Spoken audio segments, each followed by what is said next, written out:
নমস্কার, আমি সুমন্ত ভৌমিক আর আপনারা দেখছেন চেনা অচেনার সাথে সুমন্ত। আজকে আমাদের সঙ্গে উপস্থিত হয়েছে বিশিষ্ট কবি এবং লেখক আশিস কুমার নন্দী। আশিস দাকে আমাদের তরফ থেকে শুভেচ্ছা। আশিস দা, তোমাকে ধন্যবাদ। আশিস দা, প্রথমে তো তোমার কাছ থেকে আমরা কবিতা শুনবো এবং আলোচনাও শুনবো। তো প্রথমে তোমার আমি দুটো কবিতা দিয়ে শুরু করতে চাই প্রোগ্রামটা। তুমি যদি তোমার দুটো কবিতা শোনাও। নিজে পড়বো না প্রথমে অন্যের লেখা যেটা আমার পছন্দের? না তুমি দাদা, তুমি প্রথমে তোমার কবিতা থেকেই শুরু করি, তারপর আস্তে আস্তে আচ্ছা। যাও।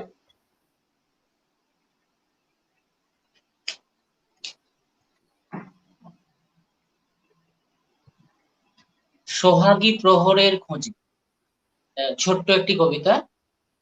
আমার অমৃত সংকেত তৃতীয় যে কাব্যগ্রন্থ সেখানে প্রকাশিত হয়েছিল। সোহাগী প্রহরের খোঁজে, মুখর সময়ের শব্দগুলো মৃতপ্রায় এখন।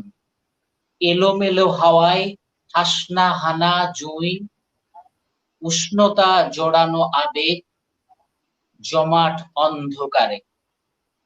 রাত বাতিটার মৌনী আলোয় খুঁজি তোমাকেই। আবির মাখা ভোরে দুপুরের শব্দে জেগে উঠি এখনো। আজও ঘর্মাক্ত হয়নি বিষ রিপু। পাপ বিদ্ধ প্রেম মেখে আত্মমগ্ন শকুনের নড়াচড়া নেই টিমটিমে দুরাশায়। শিকারী পেঁচাদের ফিসফিসে সংকেত শুনি। সোহাগের প্রহর বড় ক্ষণস্থায়ী। একটা বেশ বেশ বেশ দাদা, ভালো লাগলো তোমার কাছ থেকে কবিতা শুনে। তোমার তবে দাদা, তোমার এই লেখালেখির আগ্রহটা কবে থেকে এলো? মানে যে তুমি লেখালেখি করবে এটা। যখন স্কুলে পড়তাম ছাত্র জীবন থেকেই টুকটাক লিখতাম। তারপরে কলেজ বা ইউনিভার্সিটিতে গিয়ে সেটা আর একটু মানে মানে উন্নতির দিকে স্কুল যায়। স্কুল লাইফে তোমার মানে স্কুল ম্যাগাজিনে লেখা বেরোতো তার মানে? স্কুল ম্যাগাজিনে বাংলা লেখা, আচ্ছা, আচ্ছা। স্কুলের ম্যাগাজিনে। তবে তোমার মনে হয় না তোমার যে লেখার ধরন স্কুল লাইফের আর এখনকার কিছু কি পরিবর্তন দেখতে পাও? তখন এতটা সোশ্যাল মেসেজ হয়তো দিতে পারতাম না। মানে সাহিত্য তো সমাজের আয়না। তো সুতরাং ঠিক। যা দেখি চারপাশে পরিবেশ পরিস্থিতিটা আমার লেখার মধ্যে এখন আসে। তখন একটা ছেলে মানুষই শিশু সুলভ একটা লেখা ছিল, তখন আচ্ছা, এতটা হয়নি। আচ্ছা। এখন যেটা আসে সমাজ থেকে তুলে ধরার, কিছু সংশোধনের সমাধানের একটা পদ্ধতি থাকে। তবে যেমন একটা কবিতা আমি এই মুহূর্তে ছোট্ট কবিতা পড়ছি। হ্যাঁ, সেটা হ্যাঁ, হচ্ছে শোনো। যেমন আহ মেয়েদেরকে আমরা এখনো একটু অবহেলার চোখে দেখি, কন্যা সন্তানের প্রতি একটা বিরূপ মনোভাব আছে। এটা তবে যেমন এখন এখনকার অবশ্য কিছুটা কবিতা কমেছে। এখন হয়তো কিছুটা কমেছে সেই জিনিসটা। কিছুটা কমেছে। তো কমেছে, কিন্তু তাও অনেক জায়গাতে রয়েছে এই প্রবলেমটা। হ্যাঁ, সেইটা নিয়ে একটা ভাবনা লিখেছিলাম, যেন আমি কন্যা সন্তান। এটা আমার আবাহন কাব্যগ্রন্থে বেরিয়েছিল। মাতৃগর্ভে বৃদ্ধির সঙ্গে সঙ্গে একটা কৌতূহল বাড়ছে। আমার না দেখা জগৎটা না জানি কত সুন্দর। ভূমিষ্ঠ হলাম, দেখলাম নারাজি, দেখলাম ভ্রু কুঞ্চিত মুখ। দৃষ্টিতেই শুধু নয়, ওদের সমগ্র সত্তা জুড়ে একরাশ বিরক্তি। আমার ভাবনা অমূলক হতেও পারে। কেটে গেল কিছুদিন, সবাই বোঝাতে লাগলো তুমি না মেয়ে, নেই কোনো স্বাধীনতা, নেই কোনো স্বাদ। আমি নাকি লতা নেই, অবলম্বন চাই। বেঁধে দেওয়া হলো স্বপ্নের সীমা। এসে দাঁড়ালো শরীর ও মনের অধীশ্বর, সব আহ্লাদের মালিক। হয়তো মুছে দেওয়ার চেষ্টা হলো আমার আমিত্বটাকে। আমি কন্যা সন্তান। পরিবর্তন হয়েছে, আরো পরিবর্তন আমরা চাই। তবে যে নিশ্চয়ই। খুব যে একেবারেই যে আমরা ছেলে মেয়ের মধ্যে তফাৎটা এখনো বুঝতে পারিনি। চলুন প্রচেষ্টা। অ্যাকচুয়ালি দাদা, ছোটবেলা থেকে তোমার স্কুল লাইফে লেখা হাতে করি, তারপর কলেজ লাইফে গিয়ে লিখছো, এখনো লিখছো। তো তোমার এই পুরো জার্নিটাতে তোমার ফ্যামিলির কিরকম সাপোর্ট পেয়েছো? মানে কখনো বলেনি তুই কেন লিখছিস, তুই এই কর, বা বড় হয়ে এই হতে হবে? না, আমার ছোটবেলাটা একটু প্রতিকূলতার মধ্যেই কেটেছিল। তখন আমাদের অতটা লেখালেখি গুরুত্ব, হয়তো বড়দের বকুনিও পেয়েছি একটু। সেটাই সেটাই। আর আমার এটা পছন্দ হয়তো ছিল না, কিন্তু পরবর্তীকালে আমার যে ফ্যামিলি সাপোর্ট আছে তা কখনো বাধা দেয়, বরং উৎসাহ পেয়েছি। আহ, সব থেকে আমার ওয়াইফ বেশি উৎসাহ কে দিয়েছে বাড়ি থেকে? বাড়ি থেকে বাড়ি থেকে সব থেকে বেশি উৎসাহ কে দিয়েছে তোমাকে? আমার ছেলে, আমার ওয়াইফ, এরা না, সে তো দুর্গতি থাকলে এখন রয়েছে, মানে আমি বলতে চাইছি এখন রয়েছে, ছোটবেলা থেকে? ছোটবেলায় আমার ঠাকুরমা অনেক আগেকার, ততটা শিক্ষিত নয়, কিন্তু ঠাকুরমা পছন্দ করতেন এগুলো। আর আমার এক ছোট পছন্দ। কাকিমা, উনি মারা গেছেন, কাকিমা, ছোট কাকিমা, তখনকার আচ্ছা। দিনের শিক্ষিত মানুষ, প্রাইমারি স্কুলে টিচার ছিলেন। তো উনি আমার লেখা দেখতেন, সংশোধন করতেন, পড়তেন, ওনার সাপোর্ট ছিল। সেটাই। এবার দাদা তোমার কাছ থেকে আর কটা কবিতা শুনে নি, তারপর আবার আমরা আসবো পরবর্তী আলোচনায়।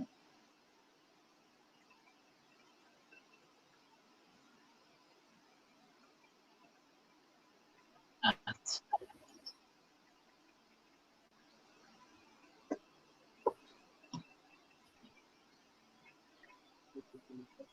সে রাস্তায়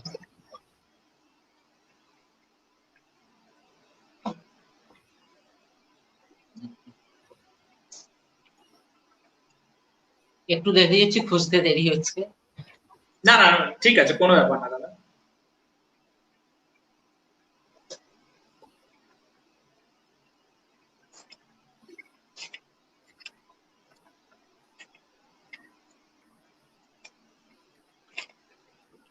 হ্যাঁ, একটু বড় কবিতা। হ্যাঁ আমরা একদম। হ্যাঁ, আমরা মাঝে মাঝে শরণার্থী যারা এদেশে আশ্রয় নেয়, আমার একবার একটা বৃদ্ধা রমণীর সাথে পরিচয় হয়েছিল মেখলিগঞ্জে। আর আচ্ছা দুঃখের কথাটা শুনেছিলাম, শুনে তাকে, তার নিয়ে এটা লিখেছিলাম। রিফিউজি বুড়ির কথা। রাজশাহীতে থাকতাম, সাবিনা, হাফিজা, শবনমের সাথে হাতে হাত ধরে স্কুলে যেতাম। মাসুদুর, শাহাদাত, ওসমানকে ভাইফোঁটা দিয়েছিলাম কতবার। একসঙ্গে খেলতাম কানামাছি, বুড়ি ছোঁয়া। ফি রবিবারে কত রকমের গল্প হতো আমাদের। তারপর একদিন হঠাৎ সাবিনা, শাহাদাত আর কথা বলে না। বলেনি চলে আসার দিনেও। একদিন মাসুদুরকে বললাম, উত্তর পেয়ে হতবাক আমি, চন্দনা, তোদের লক্ষ্মী পুজো, আমাদের ঈদ, আমাদের নমাজ, তোদের মন্দির, আমাদের মসজিদ। ভগবান তোদের, আল্লাহ আমাদের। মেলাতে পারিনি অঙ্কটা কিছুতেই। জানি না কি তফাৎ আল্লাহ আর ঈশ্বরে। দেশ ছাড়লাম, এলাম এপারে, আসামে বলে বিদেশি, দিল্লিতে ঝুপড়ি ভাঙে বাংলাদেশির তকমা দিয়ে। কত যে তর্জন গর্জন, অস্তিত্ব মুছে দেওয়ার সে এক চরম সক্রিয়তা। ভোটের বোকা বাক্সে যদিও দাম আছে আমাদের। মেকি ভাবনায় কত ভক্তি মেয়ে, কত কুম্ভের আশ্রু, ক্ষণিকের সমবেদনা সহানুভূতিতে। কপট স্বপ্ন গ্রাস করে ধর্মের বেড়া ভেঙে, দেশ কালের সীমানা ছাড়িয়ে মেলাবো আর মিলিব, হলো আর কই। চোখ বড় বড় করে দেখি লাহোর বাস যাত্রা, সমঝোতা এক্সপ্রেস বুঝি নিয়ে আসবে বিশ্ব শান্তির বাণী। পৃথিবীর সব আলো মানুষের, না সীমানা, না প্রাচীর, রয়ে গেল কথাতেই। ঠাম্মি বলেছিল, তোর নাম তো চন্দনা, সে তো চন্দন, যার কপালে উঠবি তার কপাল হবে জল জলে। আদর করে নাম রেখেছিল চন্দনা। মেখলিগঞ্জের রাস্তায় রাস্তায় ভিক্ষে করে বেড়ায় এখন। লোকে কি বলে জানো? রিফিউজি বুড়ি। রয়ে গেছি আমি সেই না মানুষেরই দলে। ভালো, রিফিউজি। খুব চমৎকার, খুব চমৎকার কবিতা দাদা। আস্তে আস্তে দর্শকরা দেখছে, সকলকে অসংখ্য ধন্যবাদ যারা যারা এখন অনুষ্ঠানটি দেখছে। তবে একটি ঘোষণা, আমরা খুব দুঃখিত, আগামী দুদিন আমরা অনুষ্ঠান করতে পারিনি সেভাবে, কিছু টেকনিক্যাল প্রবলেমের জন্য। তার জন্য সকলের কাছে আমরা দুঃখিত, এবং আগামী দিনে সেই প্রোগ্রামগুলো করার চেষ্টা করব, সেই আশা রাখি। আজকে আমাদের সঙ্গে উপস্থিত হয়েছে বিশিষ্ট কবি ও লেখক আশিস কুমার নন্দী। আশিস কুমার নন্দী দাদার কাছ থেকে আমরা কবিতা শুনছি এবং আরো আলোচনায় যাব। তবে দাদা, তোমার সবচেয়ে প্রিয় লেখক কে? প্রিয় লেখক সুনীল গঙ্গোপাধ্যায় আছেন। আমি নজরুল ইসলাম, রবীন্দ্রনাথ ঠাকুর তো আছেনই, তার সঙ্গে আমার ছোটবেলা থেকে হ্যাঁ বিদেশি কবিদের আমার প্রতি আমার একটা টান ছিল ছোট থেকে। আমি যখন আমি 9-10-এ পড়ি, ক্লাস 9-10-এ, তখন একটা বই উপহার পেয়েছিলাম, বিদেশি কবির কবিতাদের কবিদের কবিতার একটা সংকলন। সেটা পড়তাম, নাজিম হিকমত, হ্যাঁ এদের কবিতাগুলো পড়তাম। মাঝে একটু বলে নিই যারা আমাদের সঙ্গে আছেন, বিশেষত ধন্যবাদ, শুভেচ্ছা, শুভকামনা দুই বাংলার মৈত্রী সংসদ যিনি দেখেন, সেই সুমন্ত বাবুকে আমার অনেক অনেক শুভেচ্ছা, শুভকামনা, ধন্যবাদ এখানে আহ্বান জানানোর জন্য। যারা আমাদের সঙ্গে আছেন দর্শক শ্রোতা, তাদের প্রত্যেককেই শুভ সন্ধ্যায় শুভকামনা, শুভেচ্ছা জানাই। আর এই নাজিম হিকমতের কবিতা যেমন বলি, যেমন একটা বিশ্ব প্রেমের ব্যাপার আছে, পৃথিবীর সমস্ত মানুষকে ভালোবাসা, বীরেন্দ্র চট্টোপাধ্যায়ের কবিতা, এসবগুলো টানতো। পল এলুয়ার, ল্যাংস্টন হিউজেস এর কবিতা, এগুলো পড়তাম, উদ্বুদ্ধ হতাম, কিছু ওখান থেকে শব্দ খুঁজে পেতাম, ওদের ভাবনাটা আমার মধ্যে একটা গ্রথিত হয়ে যেত, অনুপ্রেরণা পেতাম। তোমাকে প্রথমে তোমার পছন্দের, হ্যাঁ কমপ্লিট করো দাদা। হ্যাঁ, যেমন এখনকার কবিদের মধ্যে জয় গোস্বামী, শুভ দাশগুপ্ত কবিতা, ছড়া লেখার ক্ষেত্রেও ভবানী প্রসাদ মজুমদার আছেন। প্রথমে তোমাকে জিজ্ঞাসা করতে, তুমি সুনীল গঙ্গোপাধ্যায়ের নাম নিলে, তো তার প্রতি এতটা ভালোবাসা কি কারণে? আমি যখন স্কুল মানে পরে স্কুল পেরিয়ে, স্কুল অতিক্রম করে যখন কলেজ ইউনিভার্সিটিতে গেলাম, তখন কেউ কথা রাখেনি কবিতাটা বুকের মধ্যে গেঁথে গেছে, এবং ওইটা আবৃত্তি করে আমি অনেক পুরস্কারও পেয়েছিলাম। সেই জন্যই ওই কবিতা। একবার ওই কবিতাটা হবে নাকি তাহলে? হ্যাঁ বললে করতে পারি। তাহলে একবার ওই কবিতাটাই। কেউ কথা রাখেনি, সুনীল গঙ্গোপাধ্যায়। কেউ কথা রাখেনি, 33 বছর কাটলো, কেউ কথা রাখেনি। ছেলেবেলায় এক বষ্টমী তার আগমনী গান হঠাৎ থামিয়ে বলেছিল, শুক্লা দ্বাদশীর দিন অন্তরাটুকু শুনিয়ে যাবে। তারপর কত চন্দ্রভোগ অমাবস্যা চলে গেল, কিন্তু সেই বষ্টমী আর এলো না। 25 বছর প্রতীক্ষায় আছি। মামা বাড়ির মাঝি নাদের আলী বলেছিল, বড় হও দাদা ঠাকুর, তোমাকে আমি 3 প্রহরের বিল দেখাতে নিয়ে যাব, যেখানে পদ্ম ফুলের মাথায় সাপ আর ভ্রমর খেলা করে। নাদের আলী, আমি আর কত বড় হব? আমার মামা, এই ঘরের ছাদ ফুঁড়ে আকাশ স্পর্শ করলে তারপর তুমি আমায় 3 প্রহরের বিল দেখাবে। একটাও রয়্যাল গুলি কিনতে পারিনি কখনো। লাঠি লজেন্স দেখিয়ে দেখিয়ে চুষেছে লস্কর বাড়ির ছেলেরা। ভিখারির মতো চৌধুরীদের গেটে দাঁড়িয়ে দেখেছি ভিতরে রাস উৎসব। অবিরল রঙের ধারার মধ্যে সুবর্ণ কঙ্কন করা ফর্সা রমণীরা কত রকম আমোদে হেসেছে। আমার দিকে তারা ফিরেও চায়নি। বাবা আমার কান ছুঁয়ে বলেছিলেন, দেখিস একদিন আমরাও। বাবা এখন অন্ধ, আমাদের দেখা হয়নি কিছুই। সেই রয়্যাল গুলি, সেই লাঠি লজেন্স, সেই রাস উৎসব আমায় কেউ ফিরিয়ে দেবে না। বুকের মধ্যে সুগন্ধি রুমাল রেখে বরুণা বলেছিল, যেদিন আমায় সত্যিকারের ভালোবাসবে সেদিন আমার বুকেও এরকম আতরের গন্ধ হবে। ভালোবাসার জন্য আমি হাতের মুঠোয় প্রাণ নিয়েছি, দুরন্ত ষাঁড়ের চোখে বেঁধেছি লাল কাপড়, বিশ্ব সংসার তন্ন তন্ন করে খুঁজে এনেছি 108টা নীলপদ্ম। তবু কথা রাখেনি বরুণা, এখনো তার বুকে শুধুই মাংসের গন্ধ, এখনো সে যে কোনো নারী। কেউ কথা রাখেন, 33 বছর কাটলো, কেউ কথা রাখেন। সুন্দর উচ্চারণ দাদা, খুব ভালো হচ্ছে, আমাদের অনুষ্ঠান এগিয়ে যাচ্ছে। তবে দাদা, তোমার এখন পর্যন্ত কোন কোন পত্রিকায় তোমার লেখা বেরিয়েছে? সম্পর্কের শিকড়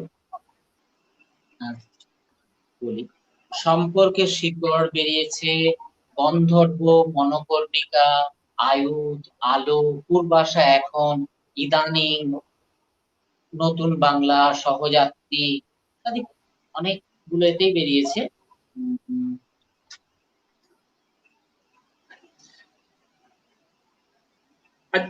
যদি বলা যায় তোমার কাছে রবীন্দ্রনাথ না নজরুল তোমার চোখে? বলা খুব মুশকিল। কখনো মানে আমি বলবো আমার আবেগে, আমার হৃদয়ে নজরুল, ভালোবাসা, আমার যুক্তি রবীন্দ্রনাথ ঠাকুর। রবীন্দ্রনাথ যদি একজন থাকে মস্তিষ্কে, মননে, আর একজন হৃদয়ের গভীরে, দুজনকেই আমাকে সমান শ্রদ্ধেয়, দুজনেই আমার কাছে শ্রদ্ধেয়, আবেগে। নিশ্চয়ই নিশ্চয়ই। তাহলে দাদা তোমার কাছে এবারে তোমার দুটো কবিতা শুনি, তোমার লেখা। হ্যাঁ,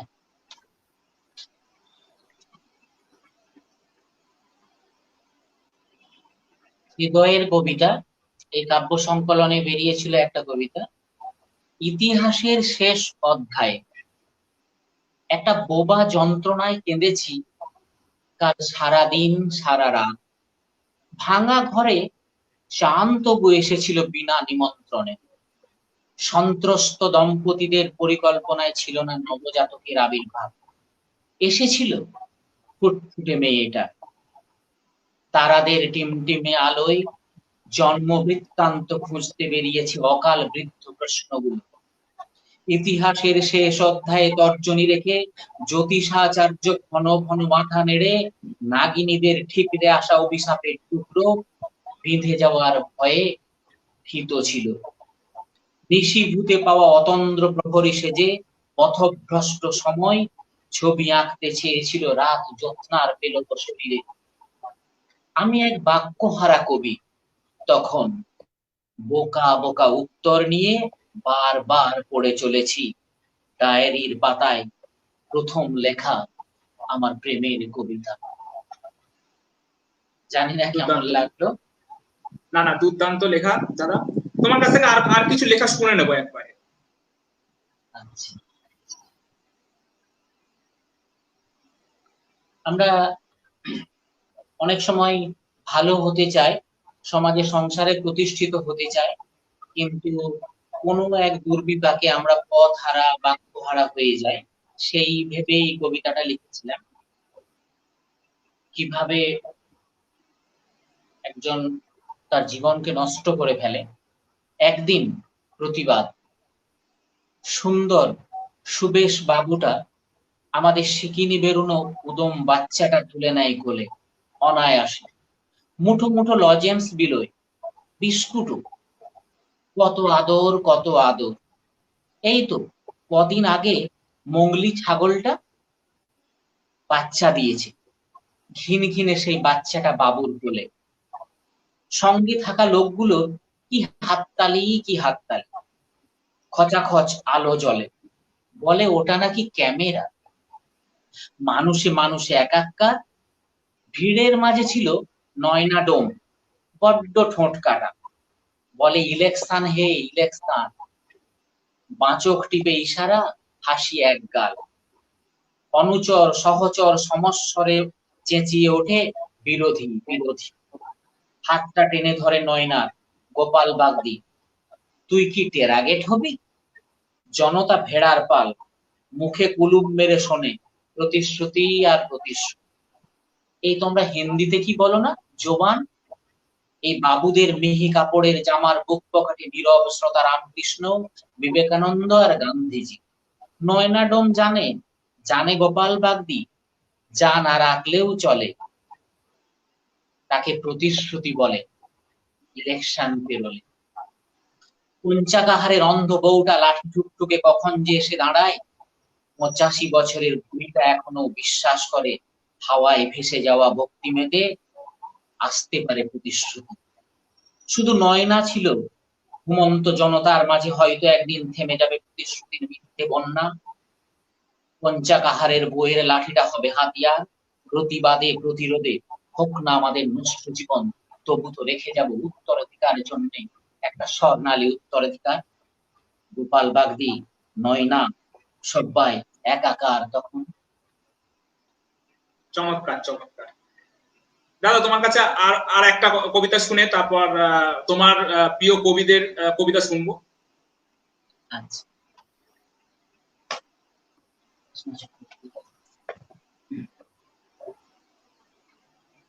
জামশেদপুরে একটা কবিতা বেরিয়েছিল দশভুজা বলে পত্রিকা। আচ্ছা, সেই পত্রিকাতে আমার কবিতা বেরিয়েছিল যেটা ইছামতির চরে বসে একদিন। সব প্রেম কবিতা লেখে না, স্বরলিপি থাকে কি সব ভালোবাসার গানে? যদি বলি সেই মেয়েটির কথা, নদীর তীর তীরে স্রোতের মতন প্রতিদিন আসতো আমার কাছে, হাসনাহানার সুবাস হয়ে চাঁদের আলোয় নড়াচড়া ছায়াদের। তখন প্রতিশ্রুত হতাম আমরা, আকাশের কোণে জেগে থাকা সেই বুড়ো তারাটা ভেসে যেত অবিরল বিদ্রুপে। মেঘেদের আনাগোনা শীত রাতে ইছামতির চরে বসে ভাবি, সব প্রেম কি কথা বলে একাকী? লেখে কি ইতিহাস সফলতা কিংবা অসফলতা?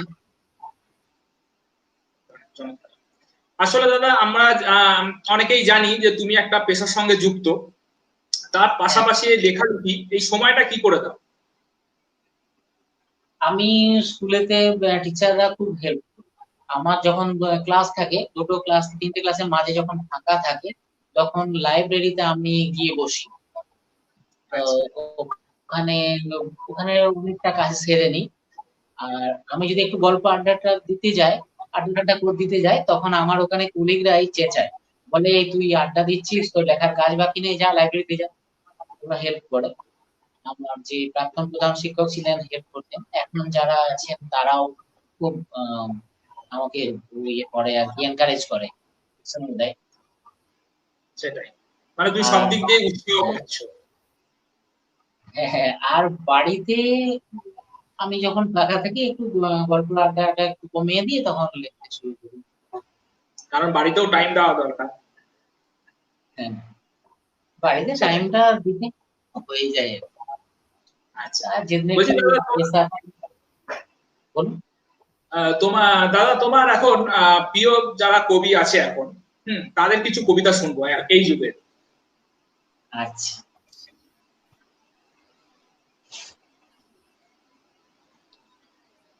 এবং যদি কেন প্রিয় সেটা যদি সাথে বলো তার একটু ভালো লাগে। হ্যাঁ বলুন।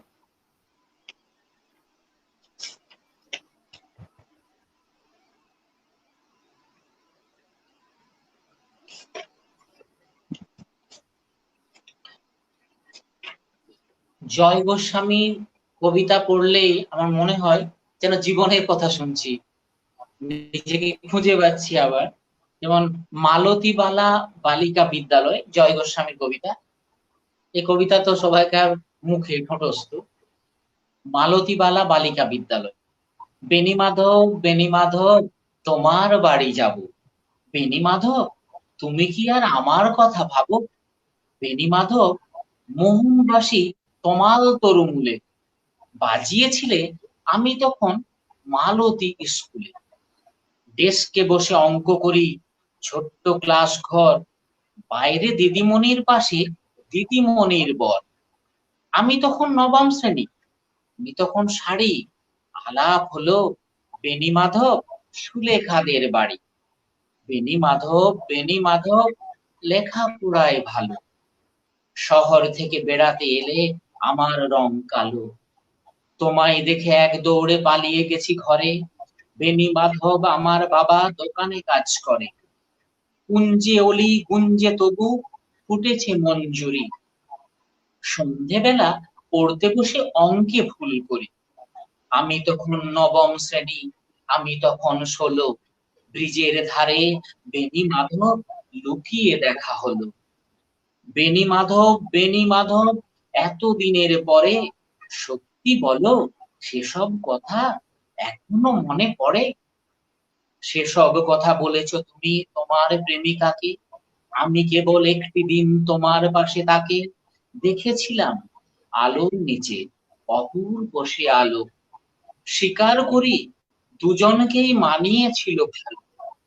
জুড়িয়ে দিল চোখ আমার, উড়িয়ে দিল চোখ। বাড়িতে এসে বলেছিলাম ওদের ভালো হোক। রাতে এখন ঘুমোতে যায় একতলার ঘরে, মেঝের উপর বিছানা পাতা, জ্যোৎস্না এসে পড়ে। আমার পরে যে বোন ছিল চোরাপথের বাঁকে, মিলিয়ে গেছে জানি না আজ কার সঙ্গে থাকে। আজ জুটেছে, কাল কি হবে কালের ঘরে শুনি। আমি এখন এই পাড়ায় সেলাই দিদিমণি। তবু আগুন, বেনি মাধব আগুন জ্বলে কই? কেমন হবে আমি যদি নষ্ট মেয়ে হই? দুর্দান্ত দুর্দান্ত। এইসব কবিতা নতুন করে বলার কিছু রাখে না। এইসব কবিতা সবই ভালো এবং খুব চমৎকার লেখা। তোমার আর একটা প্রিয় কবিতা শুনিনি দাদা? একটা বিদেশি কবির কবিতা পড়ি। হ্যাঁ হ্যাঁ। পাবলো নেরুদার কবিতা, বিখ্যাত একজন কবি, চিলির বিখ্যাত কবি পাবলো নেরুদা। এখন আমি লিখতে পারি, আজ রাতে আমি লিখে যেতে পারি দুঃখিততম কবিতা। আমি তাকে খুব ভালোবাসতাম, সেও কোনোদিন আমায় বেসেছে ভালো। এরকমই কোনো রাতে আমি তাকে 2 হাত করে জড়িয়ে রেখেছি। আকাশের নিচে কত অসংখ্য চুম্বন করেছিলাম মুষ্টি। আমার প্রণয় তাকে কাছে ধরে রাখতে পারেন, কিংবা সে যায়, রাত্রি এখন তারাই তারাই, সে আমার কাছে আজ নেই আর। এই সব শেষ, দূর থেকে যেন গান গায় কেউ, খুব দূর থেকে। তার বিচ্ছেদে আমার হৃদয় একটুখানি পূর্ণ হয়নি, যেন তাকে কাছে টেনে নিতে চায়। আমার দৃষ্টি খুঁজে পেরে তাকে, আমার হৃদয় খুঁজে ফেরে তাকে, সে আমার পাশে আজ নেই আর। আমি তাকে ভালোবাসি না এখন, একথা সত্যি, তবু কত ভালোবেসেছি তাকে। আমার কণ্ঠ বাতাস খুঁজেছে তার শ্রবণের কাছে পৌঁছতে অপরে, আজ সে তো অপরে। যেমন আমার চুম্বন নিত তার স্বর, তার সরল শরীর, অনাদি চক্ষু, সবই অপরে। আমি তাকে ভালোবাসি না এখন, হয়তো এখনো ভালোবাসতুম। ভালোবাসা কত সামান্য, আর বিস্মৃতি এর বিপুল দীর্ঘ। এই শেষবার তার ব্যথা আমি হৃদয়ে পেলাম, আমার জীবনে তার উদ্দেশ্যে এই কবিতায় হয়তো শেষবার লেখা। দুর্দান্ত দুর্দান্ত দাদা, তোমাকে অসংখ্য ধন্যবাদ। তবে দাদা, তোমাদের ছোটবেলার যেরকম লেখালেখির ধরন ছিল আর এখন তরুণ প্রজন্ম যেভাবে লিখছে, এই দুটোর মধ্যে কিছু তফাৎ দেখতে পাও? হ্যাঁ, বুঝতে পারি। তখন যে আবেগ ছিল, সে আবেগের মধ্যে হয়তো ততটা গভীরতা ছিল না কবিতায়। এখন একটু গভীরতা দেওয়ার চেষ্টা করি।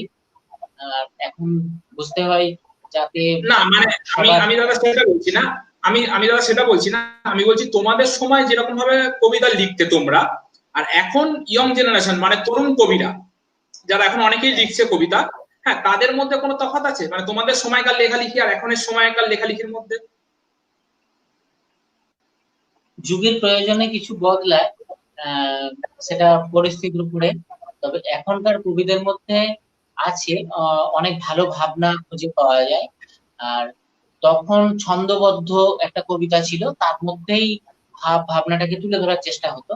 আর এখন তো বেশিরভাগই গদ্য কবিতা বা আধুনিক কবিতা, তো তার মধ্যে এখন তরুণ প্রজন্ম অনেক বেশি উন্নত চিন্তাধারা আছে, ধরার চেষ্টা করে। আর তখনকার দিনের কবিতার মধ্যে চিত্রকল্পটা বেশি থাকতো।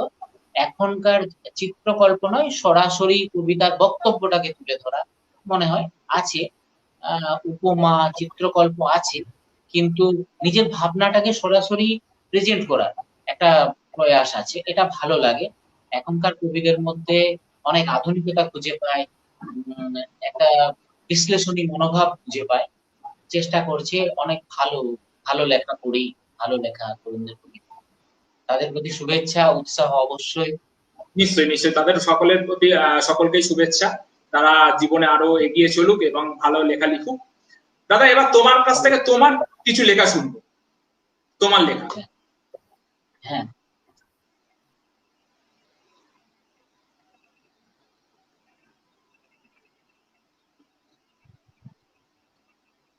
আমি জীবনকে যেভাবে দেখেছি, সেই জীবনকে যেভাবে চিনেছি, তার উপরে এই কবিতাটা লিখেছিলাম। জীবন কবিতাটার নাম, এটা কাব্য সংকলনে বেরিয়েছিল, নক্ষত্র সম্মেলন। জীবন চোরা বালিতে ডুবে যেতে যেতে হঠাৎ ভেসে ওঠার নামই হলো জীবন। ভালোবাসা খুঁজি, ভালো লাগা খুঁজি, আঁধারেও জ্বলে ওঠে চেতনার চোখ। জীবন কোনো ছন্দবদ্ধ ছোড়া নয়, সুর লয়ের হিল্লোল নয়। হারিয়ে যাওয়ার স্বাদ আছে, তাড়িয়ে তাড়িয়ে উপভোগ করার নাম হলো জীবন। পৃথিবীর সব রাত তো জ্যোৎস্না ধোয়া নয়, অনন্ত সূর্যোদয় হয় না, অনন্ত সূর্যোদয় হয় না চিরকালীন। উষ্ণতার স্পর্শ গায়ে মেখে দিন গুজরান, কষ্ট কাটায় ক্ষতবিক্ষত হয়ে টিকে থাকার আরেক নাম জীবন। ছোট্ট কবিতা, কিন্তু জীবন কেমন তুলে ধরার চেষ্টা করেছি। আর কিছু কবিতা শুনি তোমার। একটা সোনালী আকাশ কাব্য সংকলন থেকে পড়ে শোনাই। আমরা বাউল গান, লালন, আমাদের মধ্যে একটা উদাসী বৈরাগ্য একটা আসে মাঝে মাঝে। অনেকে এটাকে বলেন, সোজা বাংলায় শ্মশান বৈরাগ্য বলতে পারেন অবশ্য। আমরা শ্মশানের কাছে গিয়ে বসলে যেমন মনে হয় এটা উদাসী হয়ে যায়, বিভাগী হয়ে যায়। লালনেরা থাকে ছায়া ঘেরা লাল মাটির পথ এঁকে বেঁকে পৌঁছে গিয়েছে ছবির মতো গ্রামে। একতারা বাজিয়ে জীবনের গান, বর্ষা মেঘ মানুষ মানুষই। লালন আমার অনায়াস ভঙ্গিমা, শিরা উপশিরায় বহতা নদী, আঁচলা ভরে জল, শরীর জুড়ে ফসল, হিল্লোলে উৎহিল্লোলে কম্পমান। নিকোনো উঠোনে আদিম প্রবৃত্তিরা নেই থমকে, জাত ধর্মের জলাঞ্জলি, দাবি দেওয়ার মিছিল নেই, চেনা বসন্তের শুভ সংকেত, চির চির বিরাজমান বৈরাগ্যের সুবাসী। লালনেরা থাকে তোমার আমার উদাসী অন্তরে চির অন্তর্লীন। বাহ বাহ। আমরা প্রায় সময় শেষের দিকে চলে আসছি, তো সেই জন্য তোমার কাছে আর কয়েকটা কবিতা শুনে নি। আচ্ছা,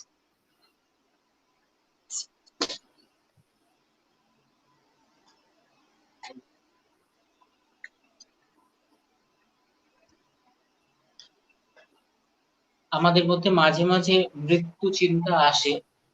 মৃত্যুকে নিয়ে একটা ভাবনা লিখেছিলেন, আন্তর্জাতিক কবিমুখ সংকলন। মৃত্যু কি এলো এবার, জেগে আছি উজাগর আমি, মৃত্যুর শব্দ শুনবো বলে হয়তো, আলোহীন বুকের ভেতর টের পায় মৃত বসন্তের উপস্থিতি। মৃত্যু যখন আসে তখন দিন রাত্রির সব একাকার, না সুখ না অসুখ। জেগে থাকি নৈরাশ্যবাদের তীরে, সব বোধগম্যতা হারায়, হিম শীতল চোখ নিষ্পলক, জীবনের অসংখ্য বাহানা থেমে গেলে অন্ধকার ভাঙা পেঁচার ডাক, শীত ভরে ঝরে পড়া শিশিরের শব্দ আর্তনাদ মনে হয়। শরীরে জড়িয়ে ভয় কাতরতা আদিম, মনে হয় মৃত্যু কি এলো এবার। অসংখ্য ধন্যবাদ দাদা তোমাকে। দাদা, অ্যাকচুয়ালি তুমি তো ছোটবেলা থেকে অনেক লেখা লিখেছো, অনেকের লেখা পড়েছো, কিন্তু তোমার এমন মনে হয় যে তুমি এখনো এমন কিছু লেখা হয়ে ওঠেনি, তোমার লেখার ইচ্ছা আছে, তোমার সেটা লিখে পারোনি এখন? না, আমার লেখার মধ্যে এখনো সম্পূর্ণতা আসেনি, অতৃপ্তি আছে। ভালো লেখা এখনো আমার হাত থেকে বেরোয়নি মনে করি আমি। কারণ যদি আমার তৃপ্তি আসে, সম্পূর্ণতা আসে, তাহলে আমার মনে হয় লেখক জীবনের ওখানেই পরিসমাপ্তি হবে। সেই খিদেটা, অতৃপ্তিটা যেন থাকে।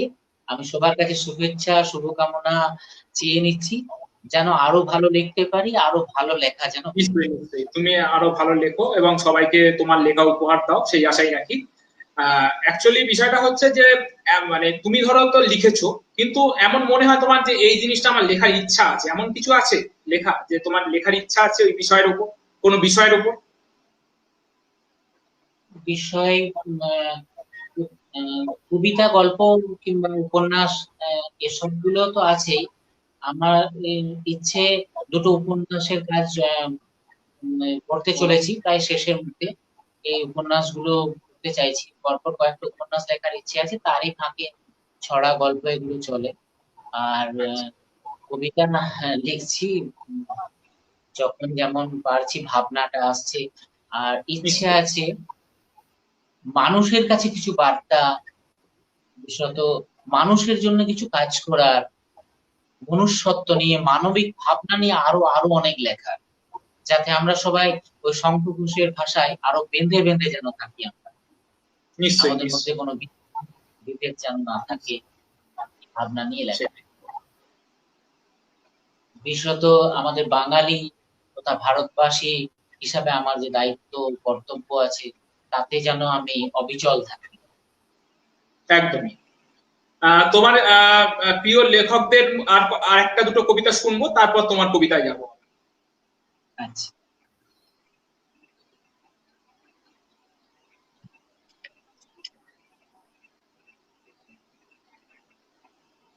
শঙ্খ ঘোষের একটা প্রিয় কবিতা। আমি যখন কলেজে পড়ি তখন এই কবিতা থেকে আমাদেরকে ছন্দ শেখানো হয়েছিল। পরবর্তীকালে আচ্ছা। স্কুলে দল শেখাতে গিয়ে এই কবিতা লাগে। আমার কবিতাটি খুব প্রিয় কবিতা, শঙ্খ ঘোষের। যমুনাবতী। নিভন্ত এই চুল্লিতে মা একটু আগুন দে, আর একটু কাল বেঁচেই থাকি বাঁচার আনন্দে। নটন নটন পায়রাগুলি খাঁচাতে বন্দি, দুই এক মুঠো ভাত পেলে তা ওড়াতে মন দি। হায়, তোকে ভাত দিই কি করে, যে ভাত দিই হায়। হায়, তোকে ভাত দেব কি দিয়ে, যে ভাত দেব হায়। নিভন্ত এই চুল্লি তবে একটু আগুন দে, হাড়ের শিরার শিখার মাতন মরার আনন্দে। দুই পারে দুই রুই কাতলার মারণি ফন্দি, বাঁচার আশায় হাত হাতিয়ার মৃত্যুতে মন্দি। বর্গি না টর্গি, না জমকে কে সামলায়, ধার চকচকে থাবা দেখেছো, না হামলায়। যাসনেও হামলায়, যাসনে।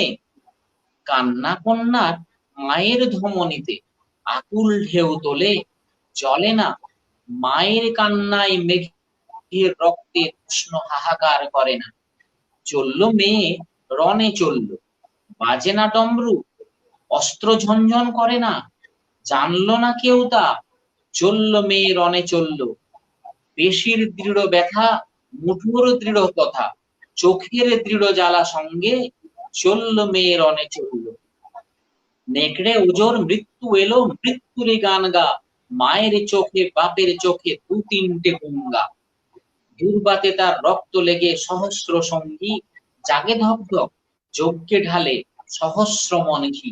যমুনাবতী সরস্বতী কাল যমুনার বিয়ে, যমুনা তার বাসর রচে বারুদ বুকে দিয়ে। বিষের টোপর নিয়ে যমুনাবতী সরস্বতী গেছে এ পথ দিয়ে, দিয়েছে পথ গিয়ে নিভন্ত এই চুল্লিতে বোন আগুন ফলেছে। বেশ বেশ বেশ, দুর্দান্ত। দাদা, তোমার কাছ থেকে তোমার কবিতা শুনবো, তার আগে শেষ তোমার কোনো প্রিয় কবির কবিতা শুনবো।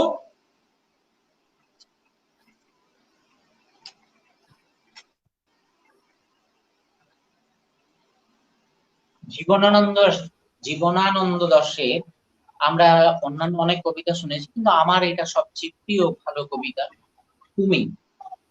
নক্ষত্রের চলাফেরা ইশারায় চারিদিকে উজ্জ্বল আকাশ, বাতাসে নীলাভ হয়ে আসে যেন প্রান্তরের ঘাস। কাঁচ পোকা ঘুমিয়েছে, গঙ্গা ফড়িং সেও ঘুমে, আম নিম হিজলের ব্যাপ্তিতে পড়ে আছো তুমি। মাটির অনেক নিচে চলে গেছো, কিংবা দূর আকাশের পারে তুমি আজ। কোনো কথা ভাবছো আধারে, ওই যে ওখানে পায়রা একা ডাকে জামিরের বনে, মনে হয় তুমি যেন ওই পাখি, তুমি ছাড়া এ সময়ের এ উদ্ভাবনে। আমার এমন কাছে, আশ্বিনের এত বড় অকুল আকাশে, আর কাকে পাবো এই সহজ গভীর অনায়াসে। বলতেই নিখিলের অন্ধকার দরকারে পাখি গেল উড়ে, প্রকৃতিস্থ প্রকৃতির মতো শব্দে, প্রেম অপ্রেম থেকে দূরে। বাহ। এবার দাদা তোমার কিছু কবিতা শুনবো, তোমার লেখা। হ্যাঁ,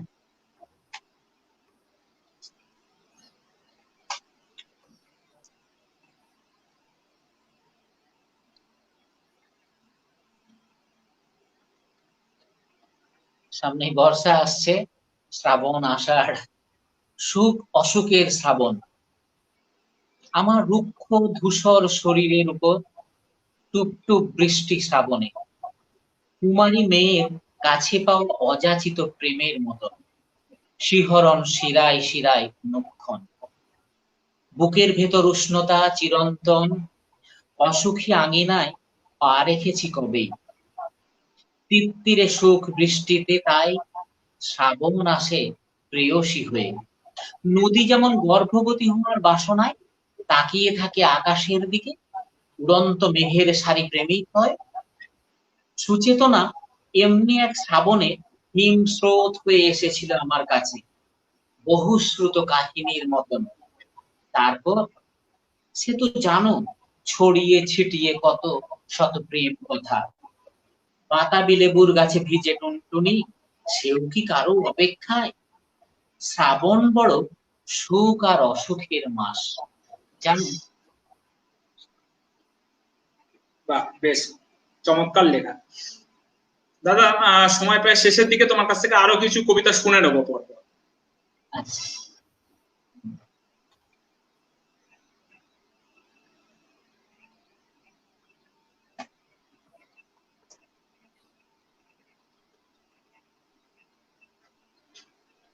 এটা আপনজন পত্রিকায় বিশ্ব বাংলা বেরিয়েছিল। দুর্দিনের পাণ্ডুলিপি। মাথার উপরে কদিন ধরে চক্কর দিচ্ছে কয়েকটা শকুন। ধূসর দৃষ্টি নিয়ে দেখছি, আমরা কি কখনো কখনো চতুষ্পদী জীবের সঙ্গে পার্থক্যহীন হয়ে যায়? পঙ্গু যতীন খুড়ো আমাদের পাড়ার হাত নেড়ে ডাকছিল, বলছিল একে ওকে ডেকে, খুবই দুর্দিন আসছে বুঝলি, মানুষ মানুষের মাংস খাবে, এমনি দিন তোরা নিয়ে আসতে পারিস? চার পেয়ে জীবগুলো আমাদের দেখে লজ্জা পাবে। ছাই রঙা ধরিত্রীর ছবি দেখছি সব্বাই। নারী নক্ষত্র বিচার করে কখনো খারাপ দিন আসে না, খারাপ দিন মানুষই নিয়ে আসে। আলেয়ার আলো শুনশান শ্মশান ঘাটে, মৃত্যু বড় মায়াবী। যতীন খুড়ো আমাদের বিবেক, কে শোনে তার কথা আগে ভাগে? ধূসরিমা মাখি, ধূসর দেখি, ধূসরতার কথা লিখি, আর দুর্দিনের পাণ্ডুলিপি ভেসে আসে আমার লেখায়, ডায়েরির খাতায়। বেশ চমৎকার। পরবর্তী কবিতা হোক দাদা। হ্যাঁ, একটু পরিবেশটা হালকা করার জন্য একটু ছড়া শোনাই। হ্যাঁ হ্যাঁ, একদম একদম, ছড়া হোক। আলোর ফুলকি বিখ্যাত পত্রিকা, এখানে হ্যাঁ। আমার যেটা বেরিয়েছিল আলোর ফুলকি। শান্ত দুটি বাঘের ছানা, জঙ্গলেতে পেয়েছিলাম বাঘের দুটি বাচ্চা। আজগুবি নয়, একেবারে ঘটনাটা সাচ্চা। লুচি খাবে সকালেতে, বোঁদে কেজি 6, আমিষেতে নেই যে রুচি, মাংস মাছে ভয়। তৃপ্তি নিয়ে খাবে ওরা পোস্ত দিয়ে আলু, মুখ ফিরিয়ে থাকে দেখি ওরা বেজায় চালু। চাটনি ওদের ভীষণ প্রিয়, চাটবে জিভে খাবা। শান্ত দুটি বাঘের ছানা, যায়নি এমন ভাবা। ভাবছি ওদের ছাড়বো না আর জঙ্গলের দেশে, মনের ভেতর হিংসা যদি জেগেই ওঠে শেষে। দুর্দান্ত, দুর্দান্ত। তোমার কাছ থেকে দাদা তাহলে আর আর কটা ছড়া শুনি। আচ্ছা, ছড়া হবে নাকি আর কটা? হ্যাঁ ছোট, হ্যাঁ ছড়া। হ্যাঁ এটা চুনুমুনু পত্রিকা, চুনুমুনু পত্রিকাতে বেরিয়েছিল। এখন আমের সময়, আম নিয়ে শোনাই। আম একদম। খাব, আম খাবো, আম খাবি, আম ছড়ার নাম। আমায় খাবি, আমায় খাবি বলল পাকা আম।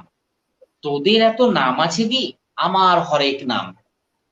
ল্যাংড়া যখন বলিস তোরা, কি যে খারাপ লাগে, আজে বাজে বলিস পরে।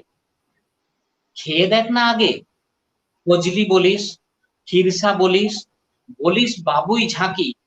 পাশ কাটিয়ে গেলি সেদিন, পড়লি নিজেই ফাঁকি। আমের স্বাদে হয় রে পাগল ছেলে থেকে বুড়ো, চুপি চুপি বলেছিল নিলাম মরির খুড়ো। আম নিয়ে লেখা এটা। হ্যাঁ, সুন্দর সুন্দর। অনেকে বলেন যে ছড়া কি করে লেখা হয়, ছড়া কোথায় থাকে, সেই নিয়ে ছোটদের কচি পাতা এই পত্রিকাতে বেরিয়েছিল। আমি বলি ছড়াগুলো সব ফুলের গাছে ফলের গাছে, ছড়া থাকে ঝুলে। ছড়া কত নিবি এবার, আয় না দু চোখ খুলে। রঙিন রঙিন ছড়াগুলো হাত নাড়িয়ে ডাকে, এমনি কত মজার ছড়া আছে পথের বাঁকে। ছড়াগুলো খেলে বেড়ায় নীল আকাশের মাঝে, খুশির ছড়া প্রাণের ছড়া দেখছি সকাল সাঁঝে। নদীর ধারে গাছের ছায়ায় হরেক রকম পাখি, ওইখানেতেই ছড়াগুলো বুকের ভেতর রাখি। বাহ, চমৎকার।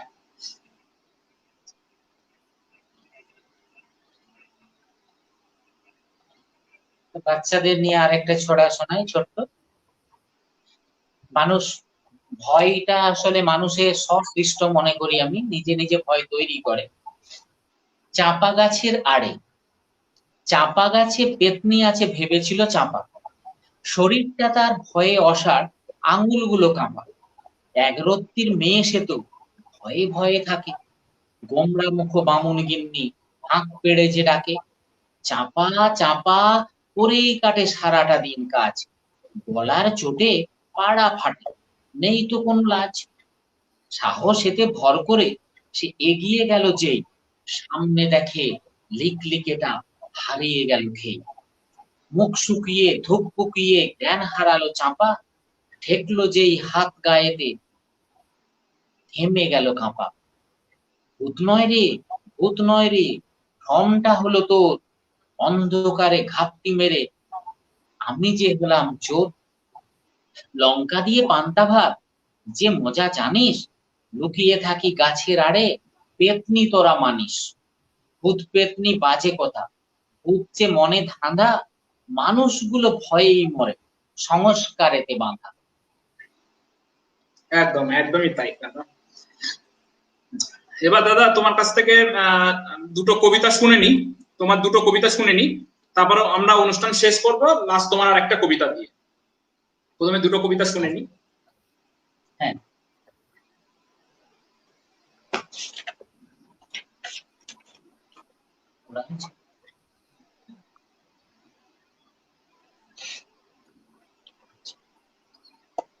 কবিতা আকাশে কবি নক্ষত্র, এই কাব্য সংকলন থেকে পড়ছি, আমারই লেখা। ভাঙা বাসরের বিবেক, শুঁয়োপোকা জীবন, গুটি বাঁধতে বাঁধতেই কেটে গেল বছরগুলো। চিনতে জানতে শেখার আগেই সময়ের বড় ঘড়িটায় একদিন বেজে গেল মৃত্যু ঘণ্টা। প্রবন্ধ স্মৃতির অট্টহাস্য শুনেছিলাম সকর্ণে, ইচ্ছে শূন্যটা গুটিয়ে রেখেছিলাম কতকাল। বহমান বিষণ্ণ ইতিহাসের পাতায় ঠাঁই পায়নি আমার রক্তক্ষরণ। নিখাদ অশ্রুরূপী রুধিরে সিক্ত মাটির গন্ধ মাখা গানে উড়িয়ে ফিরেছি বিবর্ণ করতালি। হয়তো বিশ্ব রক্ষকের অজ্ঞাত নয় তা, রবা হতো আমি ভাঙা বাসরের বিবেক, হামাগুড়ি প্রচেষ্টায় ধরতে চেয়েছিলাম অলীক বিমুক্তির নির্ঘুম সেই স্বপ্নটাকে। দারুণ। আচ্ছা, আমার বাঁকুড়া যেহেতু বাড়ি, আঞ্চলিক কবিতা লেখার চেষ্টা করতাম, কয়েকটা লিখেছিলাম, তার মধ্যে একটা আঞ্চলিক কবিতা শোনায়, পরিবেশটাও একটু ঠিক। হ্যাঁ, আঞ্চলিক কবিতা সংকলনে বেরিয়েছিল। তুদের মতন লয়, বিড়ালটোর মতন ধাত, পেছনে পেছনে ঘুরত ফিরত, তুদের খুব তো মজা হইত, মানুষ গুলান কেমন ভেড়ুয়া, উয়ারা হামার কোথায় উঠবে বইসবে, চইলবে হে, আমার সেবা কইরবে, পুরা শান্তি পাইবি, তুদের আরাম হইবে কত। তারপরে দিন তো পাল্টায় গেল, আমরা কিন্তু বদলা নিব নাই, আমার মতন ভেড়ুয়া বানায় রাখবো নাই, মান দিব সুহাগ দিব হে, তোরাও তো মানুষ বটে, আমরাও মানুষ তোরাও মানুষ, এ কথাটা বুঝাই দিব, কোনো ভেদ রাখবো নাই, তোরা লাজ পাবি, তোদের পশ্চা করি ছিল বলে দেমাক কইতিস, গরব ছিল কত, তোদের চামটো দামটো অনেক, আমার গরিবদের দামটো কি, তবে তোদের দুনিয়াটোর দখলদারির স্বপনটা একবার ঘুচাই দিব হে, তোদের টান্নে নামাইব ওই আইসমান থাইকে, আমার কাছে আমার পাশে তোরা আইসে দাঁড়াইবি আমার কাছে, দূরে থাকবার জন্য হা হুতাশ করবি, মাথাটো ঝুঁকাই চলবি, যতদিন বাঁচবি ততদিন হুতো সে ভুগবি, আমরা কিন্তু তোদের বুকে টানি লইব, তোরা আমার দেশের লোকটো বটে, আমার দেশের লোকটো তো বটে, তোদের মতন লয় হে আমরা, তোদের মতন লয়। কবিতা চেষ্টা করেছি। দাদা, তোমাকে অসংখ্য ধন্যবাদ আমাদের এতটা সময় দেওয়ার জন্য, এবং তোমার কাছ থেকে আমরা ছড়া, আঞ্চলিক কবিতা এবং গল্প শুনলাম, তোমার জীবনের এগিয়ে চলার গল্পও শুনলাম। এইভাবে তুমি আরো এগিয়ে চলো, আরো ভালো ভালো লেখা লেখো, এই কামনা করি। এবং এতক্ষণ যে সমস্ত দর্শকরা অনুষ্ঠানটি দেখছিল তাদেরকে অসংখ্য ধন্যবাদ। আগামী দিনে আমরা এইভাবে আরো এগিয়ে চলবো, আপনারা সাথে থাকুন, পাশে থাকুন। আপনাদের সকলকে নমস্কার। দাদা, তোমাকেও নমস্কার। তবে আজকের প্রোগ্রামটা শেষ করার আগে তোমার একটা কবিতা দিয়ে আমরা লাইভ অনুষ্ঠানটা শেষ করব। তোমার কবিতাটা শেষ করেই আমরা লাইভটা শেষ করব। হ্যাঁ, বলে নি আগে, এই অনুষ্ঠানের আয়োজক সঞ্চালক বাংলা মৈত্রী সংসদ, বিখ্যাত সংস্থা সুমন্ত ভৌমিককে আমি ধন্যবাদ, শুভেচ্ছা, শুভকামনা, আমাকে এখানে সুযোগ দেওয়ার জন্য, আমার কবিতা পাঠিয়ে ছড়া ইত্যাদি এখানে উপস্থিত হওয়ার জন্য তাকে শুভেচ্ছা, শুভকামনা, অনেক অনেক ধন্যবাদ। যারা আমার সঙ্গে আছেন, আমার কবিতা ছড়া শুনছেন, এতক্ষণ শত ব্যস্ততা উপেক্ষা করে আমার সঙ্গে আছেন, তাদেরকে সবাইকে আমার শুভকামনা, কৃতজ্ঞতা জানাই, ধন্যবাদ জানাই। এবার আসি কবিতায়। হ্যাঁ, তোমার এই কবিতা দিয়ে আমরা অনুষ্ঠানটা শেষ করব।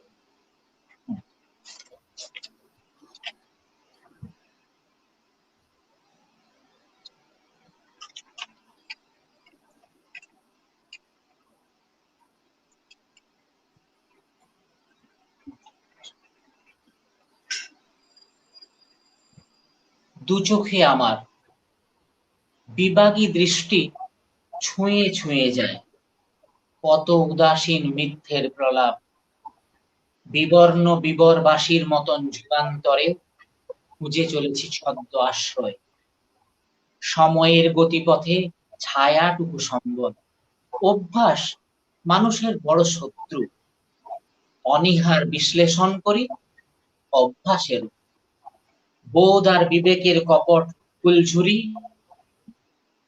চেতনাহীন সত্যেরা এঁকেছে মুখ, হিম স্রোত মেরুদণ্ডে ভেরুতা জাগে, 7 জন্মের পাপ যেন এসে না দাঁড়াই উঠোনে তোমার আমার। জীর্ণ কাষ্ঠ হাসি হাসব না আর, দু চোখে আমার বাসভূমি স্বপ্ন সুন্দর, নীরব প্রতিজ্ঞা বুকে ছিন্ন বধিরতা ছুরি, আমরা আনি এক কল্লোলিত মধুচন্দ্রিমা, নিশ্চিত আগামী।